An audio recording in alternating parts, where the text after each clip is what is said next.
बोल पुरुषोत्तम मास की जय। 26वां अध्याय। बोल विष्णु भगवान की जय। वाल्मीकि जी कहते हैं, सब प्रकार के पापों का नाश करने के लिए एवं विष्णु भगवान की प्रसन्नता के निमित्त विधि पूर्वक नियम को ग्रहण करने के पश्चात उसे छोड़ने की विधि बतलाता हूँ। हे राजन, अयची व्रत में भोजन के लिए प्रथम ब्राह्मण को भोजन कराएं। अमावस में भोजन करने वाला पुरुष दक्षिणा सहित गौ का दान करे। आंवलों से स्नान करने वाला पुरुष दधि का ध्यान करे। फलों के नियम वाला फलों का दान करे। तेल के साथ घृत का दान करे और घृत के साथ सान पर दूध देवे। धान्य के नियम में गेहूं और चावल दान करे। पृथ्वी पर सोने वाला गद्दा तकिया विद्वान ब्राह्मण को दान करे। व्रत की पूर्णता के निमित्त यथाशक्ति 2.5 सेर वजन की कांसे की परात अथवा थाली का दान करना चाहिए। उसमें मालपुए अथवा उनके बनाने के योग्य कच्ची सामग्री एवं ऋतु के अनुसार फल रखकर पुरुषोत्तम भगवान की प्रीति के निमित्त दान करें। इसके उपरांत सभी निमंत्रित ब्राह्मणों को स्त्रियों सहित श्री पुरुषोत्तम भगवान के सन्निधान संकल्प करें और प्रार्थना करें कि हे श्री कृष्ण, हे प्रभु, इस लोक की तथा परलोक की मेरी समस्त इच्छाओं की पूर्ति करें।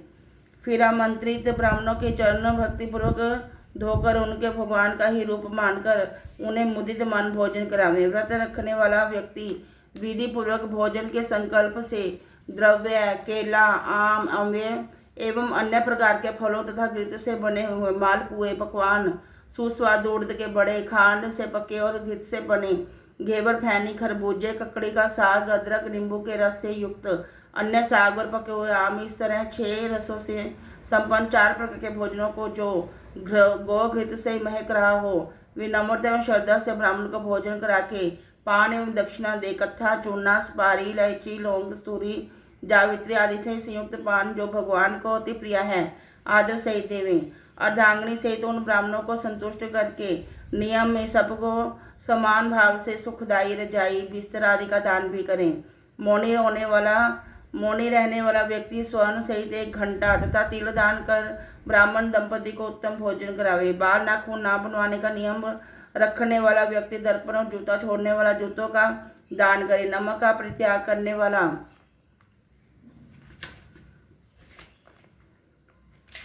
विविध प्रकार के रस वाले पदार्थ दान करे। दीपक दान करने वाला पात्र सहित दीपक का दान करे। अधिक मास में भक्तिपूर्वक दीप दान करने का बहुत महत्व है। नियम त्याग करते समय तांबे का घी से भरा दीपक सोने की बत्ती डालकर ब्राह्मण को दें। फल की प्राप्ति और व्रत की संपूर्णता स्वर्ण देने से ही होता है।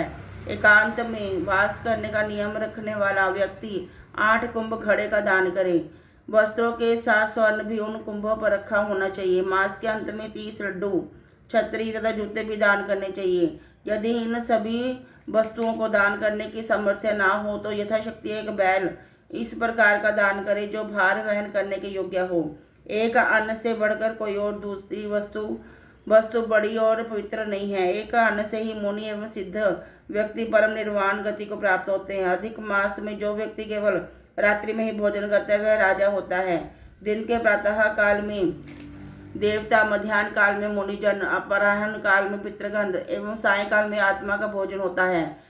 जो मनुष्य सब काल बिताकर भोजन करते हैं वे, हे राजन, उनके ब्रह्म हत्यादि सभी पापों का शमन होता है। इसी से रात्रि में भोजन करने वाले को सर्वाधिक पुण्य की प्राप्ति होती है। अधिक मास में उड़द को ना खाने वाला व्यक्ति सब पापों से मुक्त हो जाता है। जो ब्राह्मण होकर कोलू चलाता हो तो हे राजन वह पापात्मा होता है और तिलों की संख्या के बराबर वर्ष तक घोर नरक में पड़ा रहता है। अधिक मास की शुक्ल पक्ष की तथा कृष्ण पक्ष एकादशी, द्वादशी के दिन उपवास रखने वाला व्यक्ति गरुड़ पर चढ़कर विष्णु लोक को प्राप्त होता है।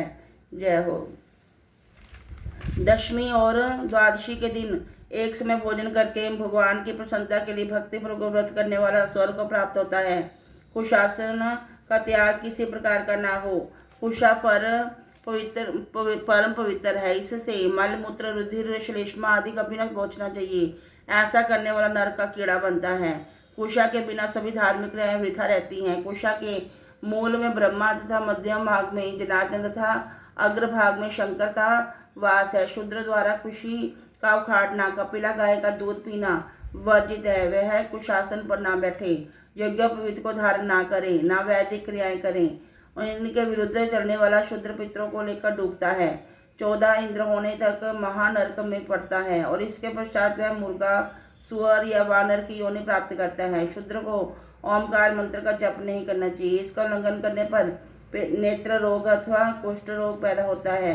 हे राजन, ब्राह्मण का आशीष पाकर ही विद्वान व्यक्ति स्वर्ग प्राप्त करते हैं। 26वां अध्याय समाप्त। बोल विष्णु भगवान की जय। पुरुषोत्तम मास की जय। 27वां अध्याय। श्री नारायण बोले, वाल्मीकि जी के इस प्रकार वचन सुनकर राजा दृढ़धनवा ने सपत्नी भक्तिपूर्वक प्रणाम किया और आनंद के साथ मुनि की पूजा की। पूजा को अंगीकार करके मुनि ने आशीर्वचन दिया कि राजा, तुम्हारा कल्याण होगा। मैं पापनाशिनी सरयू की ओर प्रस्थान करता हूँ। मुनि श्रेष्ठ वाल्मीकि इतना कहकर चल दिए।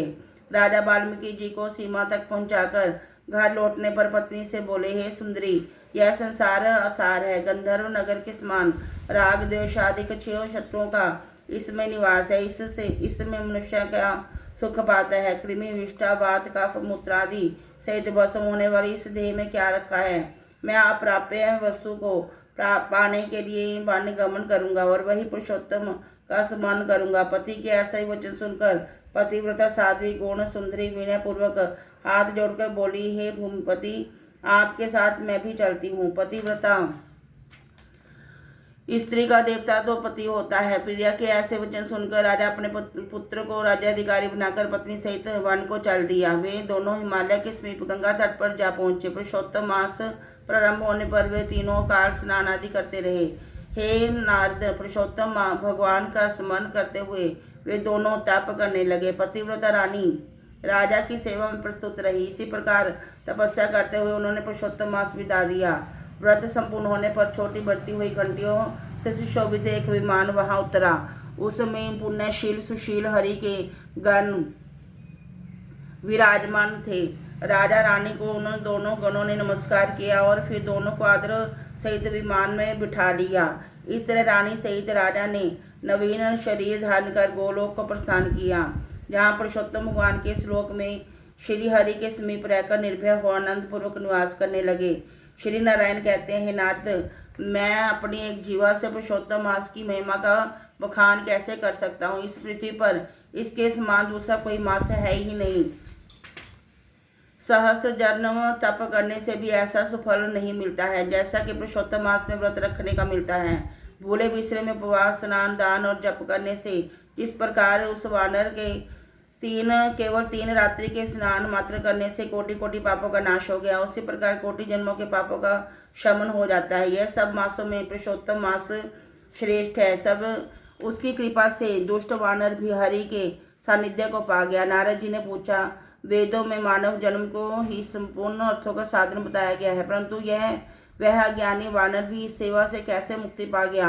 हे तपोनिधे सर्वजनों के हितार्थ वह कथा मुझे सुना दीजिए कि वानर ने 3 रात्रि कहाँ स्नान किया और वह कौन था, कहाँ का निवासी था और इसे क्या फल मिला। श्री नारायण ने बताया कि हे नारद, केरल प्रदेश का वह एक अति लोभी ब्राह्मण था। पिता ने उसका नाम चित्र शर्मा रखा था। धन के लोभ में लिप्त रहने के कारण वह कभी भी अच्छा भोजन नहीं कर पाता था, न अच्छे वस्त्र पहनना करता था। उसे की मूर्ता ने उसे ना कभी हवन करने दिया, ना वह पितरों की तृप्ति कर सका। यश के निमित्त भी उसने कभी कुछ पुण्य आदि नहीं किया। स्त्री पुत्र आदि का भी पालन उसने नहीं किया। इस तरह यह केवल अन्याय अत्याचार करके केवल धन संचय में ही लगा रहा। माघ में उसने तिल मात्र तक दान नहीं किया। कार्तिक में दीपदान ब्राह्मणों को भोजन कराना चाहिए, वह भी उसने नहीं किया। वैशाख में धान्य का दान और अन्य मासों में भी इस प्रकार का कोई भी दान उसने नहीं किए। सूर्य की संक्रांति, सूर्य चंद्र के ग्रहण के अवसर पर हवन जप दान आदि जो करना चाहिए उसने वह भी कभी नहीं किया। वह सदा रोता खींचता, अपनी निर्धनता का बखान करता, धन की लालसा में इधर उधर घूमता और लोगों से याचना करता कि मुझे दीनहीन को कुछ मिल जाए। इसी तरह वह धन की तृष्णा में रहकर बहुत ही कृशकाय हो गया। लोग उसे पास में न खड़े होने देते, उसको दुत्कारते और धिक्कारते। वह दुखी हो गया, यहाँ वहाँ घूमता रहा। एक बगीचे के स्वामी माली को जब उसने रो कर अपना दुखड़ा सुनाया कि लोग उसका किस प्रकार निरादर करते हैं और वह नगर में नहीं जाएगा, माली उसकी दीनता भरी वाणी सुनकर दया से भर गया उसने उसका वह मित्र बन गया और उसने उसे बगीचे में रहने को कह दिया। वह करदे माली के ऐसे वचन सुनकर बगीचे में आनंद से रहने लगा। माली की वह हर आज्ञा को मानता, उसके कार्य में उसे सहायता देता। उसी से कुछ दिनों में माली को उस पर दृढ़ विश्वास हो गया कि करदे उसका अपना व्यक्ति है और उसे किसी भी प्रकार की हानि नहीं पहुंचाएगा। फिर एक दिन माली ने बगीचे को करदे पर छोड़कर आज मंदिर में नौकरी कर ली। वहाँ अधिक कार्य होने के कारण माली को बगीचे की पूरी देखरेख छोड़ देनी पड़ी। माली के उस बगीचे का करदे पूर्ण रूप से स्वामी बन बैठा। वह बगीचे के फलों को नित्य पेट भर खाता, बचे हुए बेच देता और प्राप्त होने पर धान को निर्भय हो अपने पास रख लेता। बगीचे का स्वामी जब भी उससे आकर बिक्री प्राप्त कर होने वाले धन के विषय में पूछता तो वह सत्य बोल कर कहता है, हे भैया, मैं तो नगर में भिक्षा मांगकर गुजर करता हूँ। बगीचे के फलों की रखवाली करते करते परेशान हो गया, लेकिन पक्षी सारे फलों को खा जाते हैं। करदे की बात पर विश्वास करके वह माली लौट जाता। इस प्रकार फलों को खाते बेचते उस करदे ने 87 वर्ष बिता दिए। तब वह दुर्मति वृंदावन में आकर अत्यंत जर्जर हो गया और अंत में एक दिन मृत्यु को प्राप्त हो गया। उसकी देह का संस्कार भी न हो सका। वेदज्ञों का कहना है कि बिना भोगे हुए पाप कभी क्षीण नहीं होते। यमदूतों ने आकर उस पर मुकदरों का प्रहार किया और तो वह रुदन कर अत्यंत कष्ट पाता हुआ यमलोक के मार्ग में चलने लगा। मार्ग में चलते चलते वह अपने कुकर्मों के लिए रोता चिल्लाता था, आहा, मुझ मूढ़ की मूर्ता तो देखो कि मैंने देव दुर्लभ भारत भूमि में जन्म पाकर भी क्या किया। धन के लोभ में सारा जीवन यूं ही व्यर्थ गवा दिया। मैंने कभी कोई दान नहीं किया, कभी हवन जप तीर्थ दूर की बात है, कभी मकर के गंगा का स्नान तक नहीं किया। पुरुषोत्तम मास के अंत के 3 उपवास भी नहीं किए।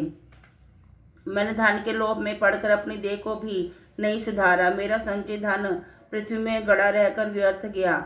मुझे दुष्ट बुद्धि ने सारा जीवन क्लेश में ही बताया।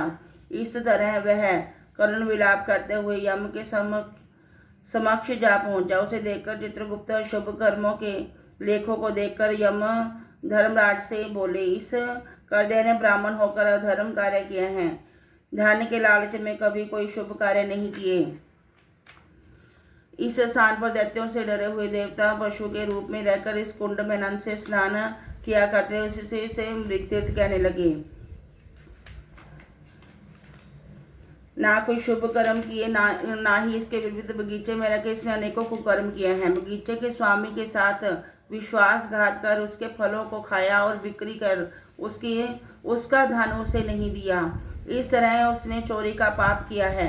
इसने अपनी साध्वी पत्नी, पुत्री, जमाता, भाई आदि को भी संतुष्ट नहीं किया। इसने लोभवश हो कभी अच्छा खाया पिया तक नहीं, अच्छे वस्त्र तक नहीं पहने।